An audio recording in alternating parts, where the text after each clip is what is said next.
This is James Lutton for Round 8 Boxing. Delighted to be joined with Jimmy Sains. Jimmy, how are you, mate? Yeah, I'm all good, thank you, mate. Thanks for having me on. No worries at all. Pleasure. Thanks for coming on. Thanks for your time. Let's go back to the beginning a little bit, Jimmy. What's your earliest boxing memory? Earliest boxing memory. I spoke about this the other day, actually. I was quite young. I was around five. I was around five. Went to the Origin gym in Raynham, which was more just like a weights gym where they had a few bags and a ring upstairs. It's not weren't like an actual boxing club. Um, and then they used to do just like fitness classes, and I joined one of them. They done like a kids one. I joined one of them, and I remember the first time I sort of like done any boxing, I went to the mirror and I threw two punches at the same time, as if, and then the coach obviously pulled me aside and said like showed me how to like shape up. But yeah, that was my earliest boxing memory. Yeah.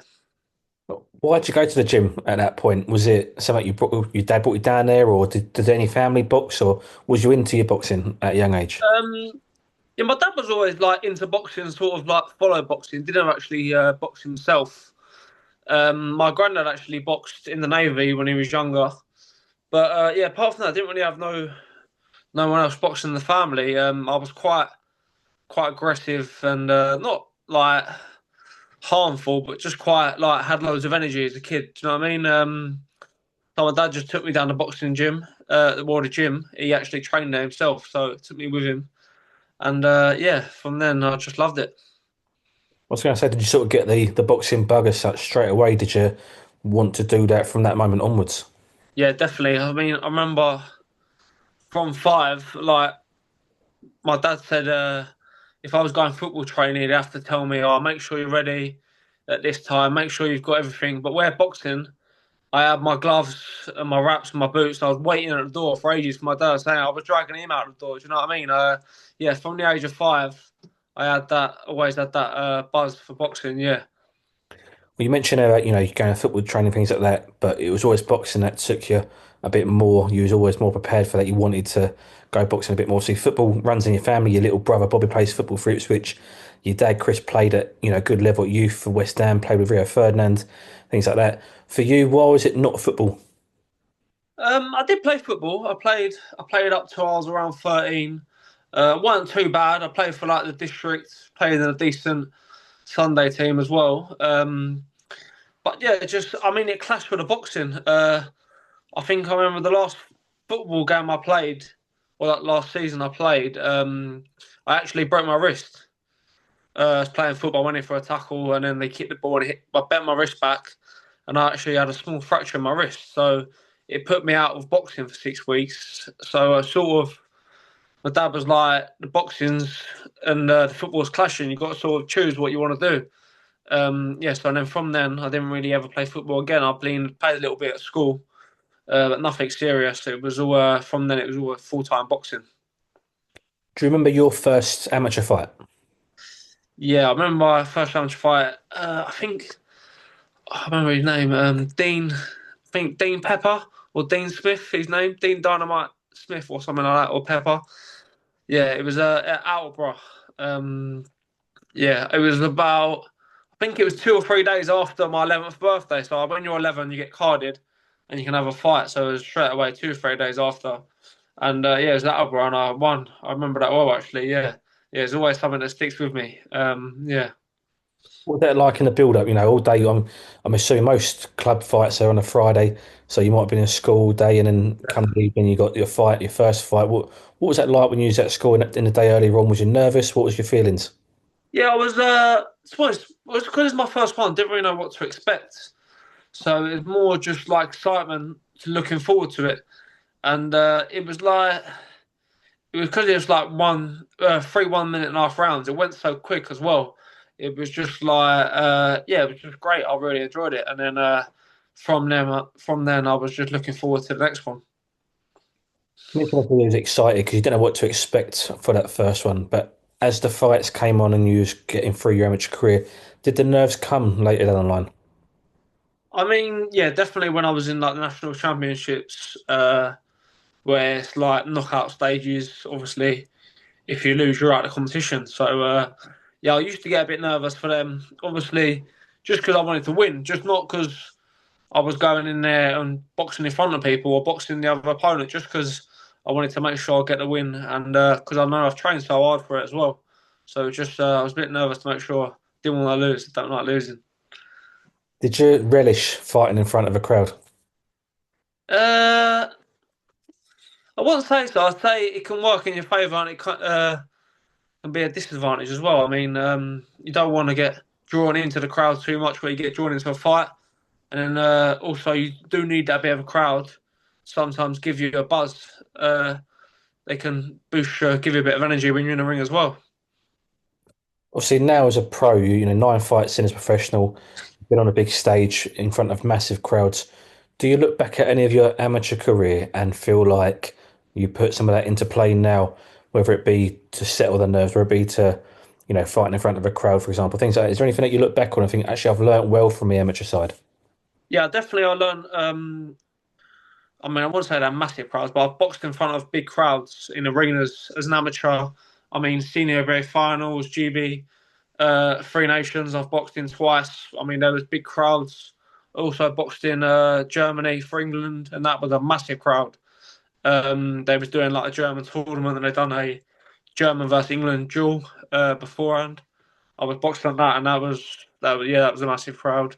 So I sort of put me in a bit of like had that sort of experience. Whereas when I went into the pros, I was sort of half prepared for it. Even though I think the pros is different as well because the amateurs is like no one's getting paid, none of the judges are getting paid. It's sort of like everyone's respectful. I mean, all the crowd, no one really boos. Whereas in the pros, people they're like the fans are they're all pissed. They're all slagging you off. They're saying like not harmful things to the opponent, but they're saying like get him out of there. Do you know what I mean? They want to see the people getting knocked out. Whereas as the amateurs, it's not as bad as that. And I want to say people get knocked out, and you've been delivering that, but I'll come on to that in a bit. Talk to me about that. You mentioned a trip out to Germany, boxing for England. What was that like when you was doing the little away days and going out to the England camp and the boys? What was that like for you? Yeah, that's a great experience. I can't recommend it enough to be honest to any amateur coming through. I mean, obviously it's you have to get to a high level to be able to do that as an amateur. But if you can, all them opportunities of England, I'd say take them definitely. Or even the box cuts we done, not a box cut like the training camps we done in Germany. We've done a week training camp.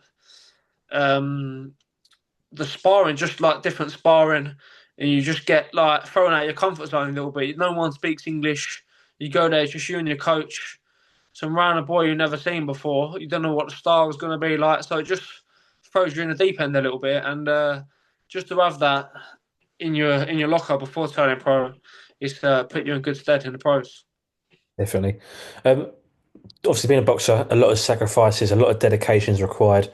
You mentioned earlier about obviously you broke your wrist playing football. You had to choose between the two sports, and you went for boxing because that was what you wanted to go and do. Talked about dedicating yourself to the sport. How is it hard to dedicate yourself and to take the sacrifices, or for you because you want to do it so bad, is it a bit easier? I think it is hard, but I think for me it becomes a little bit easier where I was doing it at such a young age, at 5 or 6, six properly. You sort of just get used to them sacrifices. I mean, it's hard to explain it to people where you say, "Oh, I'm going for a meal. I'm going for a meal or something this weekend for my birthday." And you can't. Oh, you can't go because I'm fighting. It's hard for some people if they don't do sport to understand why you can't. Do you know what I mean? Especially boxing, where you got to make the weight. You got to make sure you're on your sleep and everything. And you can't just go out for if you're fighting next week. You can't just go out for a big meal or go out for an Indian or Chinese, especially when making the weight. But people can't really understand that. So people can't really understand the sacrifice you do go through day to day. I mean, you've got to be, especially if you're on training camp now as a pro. It's literally 24/7. Go to the gym, come home, eat, go back to the gym, come home and sleep. That is literally it. That's my days. But um, I've chose this life to be honest. I've chose to do boxing, so I don't what's the word? I don't like I'm not don't give myself the ump about it. I don't I mean this is what I've chose to do, so I've got to give it 100%. You mentioned there as an example about like friends' meals, birthday meals, whatever it may be. Have there ever been times where it's been hard for you to say no, and have there been times where you've almost lost friendships through the sacrifices you make? Yeah, yeah. I wouldn't say I lost friendships, but I'd say you definitely don't see these people as often as you'd like, or as often as they see everyone else. Yeah, I wouldn't say I lost friendships. Still, I've got a good bunch of friends, and they understand. You know what I mean? It's what I choose. It's my job. So they respect that, but definitely don't see my friends or people, loved ones, families as much as I'd like. Yeah. Talked about being a professional boxer from the age of 5, 6 years old. That's all you wanted to do. How much you're enjoying it? Yeah, I'm enjoying it. Yeah, I mean, I was with Tony for around 2.5, 3 years prior to turning pro. So, sort of done my apprenticeship then, sort of got training like a pro. Oh, sorry, training like a pro before. So, yeah, I mean, really enjoying it. Uh, so the last 5 years have been pretty much full time. So I'm really enjoying it, and I'm on a good run at the moment. So I'm just looking forward to the next one, and hopefully some titles to come in the future. But at the moment, I'm in the gym, training hard, working hard. So yeah, I'm just enjoying it. Do you think that time with Tony Sims before you turned over as a professional has given you a bit of an advantage heading into a pro game? Yeah, yeah, definitely. I mean, I've said this before in interviews, but if I didn't do that extra 2.5 years, or maybe even 3 years, it was, well, I went in the senior ABAs 3 times, probably had around 20 senior fights. If I didn't do that whilst working with Stephen Waters at the Repton and Tony Sims, where I was training at both gyms, didn't think I'd be 9-0 and nine KOs. Definitely not with the KOs, but yeah, that's put me in good stead, and make sure that I was definitely ready to turn pro, and it showed. It reflected in my record and my pro career so far that it was good timing. Mentioning your stoppages there, 9-0, nine knockouts. Was there the power there as an amateur? Were you stopping boys as an amateur, or is it just your style is more suited to the pros? Yeah, I did have quite a few stoppages in amateur. In my last 5 fights in amateur, I had 4 knockouts. So that was in the ABAs and the Tri Nations. So sort of carried the power through to the pros. But I say, well, when I was about 17, 18, I started to get that sort of not knockout power, but just like I dropped a few people in sparring. I dropped a few people in my fights as well. So just sort of, I was a bit of a late maturer. So sort of got that bit of that strength coming through a bit later. Yeah. It's not really something that you hear much about in the amateur game, especially, a lot of stoppages, somebody who's, dominant really on that side of things. It's very much a point scoring system in the amateurs. Did you gain a bit of a reputation as a knockout artist? Um, yeah, I mean, I didn't never go looking for it, but I'll say on the back end of my amateur career, as I said, 4 knockouts in 5 fights, my last 5 amateur fights. But I would say for my weight, I suppose, yeah, maybe a little bit, yeah. But yeah, I was always known because being at the Repton, they always teach you like boxing on the back foot, I suppose. Yeah, so I could do a bit of both, I suppose.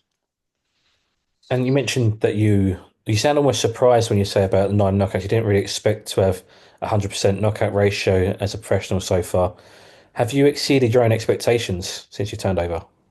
Yeah, I mean, I thought I'd do all right, I suppose. Not like saying I'd be unbelievable, but um, obviously I'm getting matched against journeymen. I mean, some of them can be difficult to get out because they want to be boxing as regular as they can. They don't want that. Is it 28 days where they can't fight again? They don't want that. So it is some of them. It is very difficult to get them out there. Where some people it's hard to get the opening. Some people go points a lot for their first fights, just where they can't open the journeyman up. But yeah, I've managed to do it, and I wouldn't say I've surprised myself, but uh, I didn't expect to go 9 for 9. Yeah, definitely, and thought I'd have a couple, but not for 9 for 9. Yeah, For you, is it already becoming hard to be matched because you are stopping these guys who don't get stopped? yeah. Tony was telling me for the last fight is very difficult. The matchmaker from match from Tom Dallas, he said it was very difficult to get matched, but They got me matched in the end, and they got me, I think, a good opponent who's going to put me in good stead for this stage of my career. For you, is it frustrating? Because obviously you want to be matched properly. You don't want to be rushed into fights that maybe a bit, deep waters, for example. But also for those guys, it's hard to match you. For you, is it frustrating to see that side of it already so early in your career? Slightly. I mean, you want to have a rough idea who you're fighting. You want to try and, if you can, spar someone similar. I mean, if they're southpaw, you want to try and spar a few southpaws, or if they're tall, if they're short, you know what I mean. You want to try and spar someone similar. So the preparation is slightly different for the opponent. Um, Whereas where I've been finding out maybe 2 weeks or even maybe like 5 or 6 days before the fight is preparation is slightly different. I mean, you've just got to prepare or be the best you can without looking too much at the opponent. So sometimes it is nice to know who you're boxing, but then sometimes it can affect you, I suppose, if you look into them too much and try and study them too much, and then when they get in the ring, they don't box like that because they're not going to be boxing the same every time they do fight. Or as if it can work in these pulls out last minute and you got to prepare for someone else. So I've just been trying to be the best I can, get in great shape, and then be as sharp as I can, so I'm ready for fight night. I mean, you've been certainly getting some good sparring. Obviously, Conor Benn, John Ryder, just two names off the top of my head. Talk about your sparring. What's been your hardest spar? Probably say my hardest. Well, just like the boys you said in the gym there, Conor Benn. When I first come down to Tony's gym, I probably say that's my hardest sparring. Conor Benn, John Ryder, Felix Cash, Ted Cheeseman, even Craig Richards. That's who I was sparring as an amateur. So yeah, that was definitely difficult to get through some of them. Definitely some of them sparring sessions, but yeah, I mean, it put me in great stead for my amateur fights because the people I was fighting as an amateur definitely didn't have that sort of sparring. So yeah. Absolutely. Let's talk about Conor Benn. He's got a big fight coming up. What's he like to train with? What's he like to spar? What's he like in the gym? Yeah, Conor Benn's a good guy. I mean, sometimes on social media, it comes across like a little bit, I don't know, a little bit aggressive. He's looks like he's always angry, but he's a good guy. Yeah, he's a good guy, Conor. And I'm buzzing for him to be honest because he's got this. He's had a bit of a difficult 2 years, but he's got this fight over the line with Eubank, and hopefully he does the business. So I think he will do. But yeah, I'm just buzzing for him. He's got this big fight. Obviously, you mentioned difficult 2 years for him. What's it been like for him in the gym? Have you seen him sort of changing himself? Has he been down at all? And for you as well as a young prospect coming through, is it good for you to see all sides of the sport and what can happen in terms of politics, etc.? Yeah, he's been in the gym for this last 2 years, so I give him his credit when it's due. He didn't have to be. Do you know what I mean? He didn't have any fights coming up. He didn't really know what was going on with his license or anything like that. So to be in the gym training hard as he did, yes, credit to him because I know what it's like training when you haven't really got a fight. You ain't got anything coming up. You don't really put not you don't put effort into it. You still train hard, but it's not you don't do that them extra sprints or the extra bit of training when you know you've got an opponent or someone lined up. So yeah, he's been good to watch in the gym and just to know that sort of world class mentality. You've got to get to that top level is where you've got to be on it all the time. You mentioned that mentality. Does it show his dedication as well to the sport? Yeah, definitely. I mean, you don't see many other sportsmen if other sports if they're 2 years out to be sticking at it and training all the time. So yeah, credit to him. Just finally, prediction. I assume you think Connor's going to win, but how do you think he's going to do it? Well, I know from experience, Connor's a big puncher. So I've got a feeling he might get a knockout. But Chris Eubank, I mean, he's been in there with some top fighters. I mean, yeah, I don't think he's been stopped a lot. I know Liam Smith stopped him, but apart from that, I don't think he's been stopped, has he? So he's been in there with some good fighters. So believe Conor Benn get a. I think he can get an early stoppage. I mean, he's 2 weights lower than Eubank, so he's got that little bit of edge with the speed. So he might surprise him with a knockout. Absolutely. Well, Jimmy, we'll leave it there. Thank you very much for your time. Appreciate it.